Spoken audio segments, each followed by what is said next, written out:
Hello, today I want to share my thoughts on The Gingerbread Bakery by Laurie Gilmore, published in September 2025. This book is the fifth installment in the Dream Harbor series. The series' previous titles, The Pumpkin Spice Cafe and The Cinnamon Bun Bookstore, were bestsellers. Notably, The Pumpkin Spice Cafe won the TikTok Shop Book of the Year award in 2024. I decided to buy this book because it's currently the top-selling Kindle book on Amazon and has received glowing reviews. Naturally, I was curious to discover what all the fuss was about. I must admit I hadn't heard of the Dream Harbor series before, nor had I read any of the books. If you're in the same boat, there's no need to worry. Each book can be enjoyed as a standalone. However, reading the series in order can provide richer context and help you become more familiar with the characters and their stories. What is it about? The story centers around Jeannie and Logan's wedding and how their friends get involved in the preparations. The narrative particularly focuses on two characters, Annie and Mac. It's well known that they don't get along. At least Annie doesn't like Mac, though no one really knows why. Annie Andrews owns a successful bakery, but her love life isn't quite as thriving. Could Mac Sullivan, the perpetually upbeat bar owner down the street, and the reason for their past issues, be the cause? Whatever happened between them a decade ago has left deep scars on Annie's ability to love and trust, and she's not ready to forgive Mac. As for Mac, he has everything he wants, except the woman of his dreams, who just happens to be Annie. The only way he can get her to talk to him is by challenging her, and they are both pretty attractive, which adds to the tension. It's easy to predict they'll end up together, but the real question is how.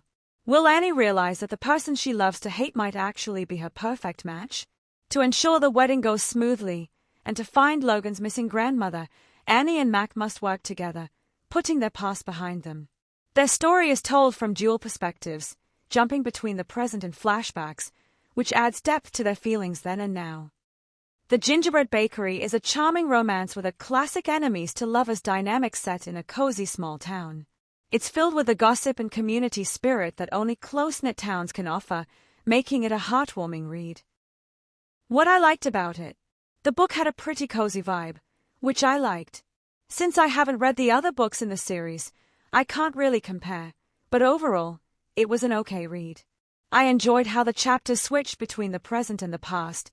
It was interesting to learn about some past events that explained what was happening now. What I didn't like about it? It wasn't a page-turner for me and didn't totally grab my attention. It's just another love story about second chances, nothing really special or wow about it. Maybe it's because it was my first Dream Harbor book. Also, I'm not a big fan of reading winter-themed books in early autumn. The sex scenes didn't really match the cozy vibe the rest of the book had, which felt a bit off. Personally, I won't be picking up the other books in the series. Quotations from the book. The Annie he'd known all those years ago was gone. This Annie wasn't his anymore. This was the Annie he'd hurt.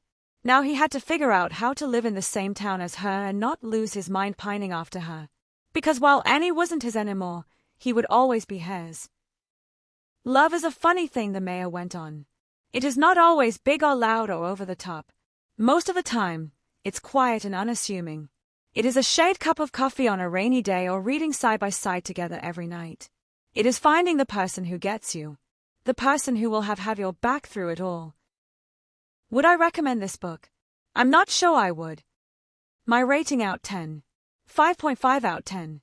Don't forget to like and subscribe for more honest reviews. Thanks for watching.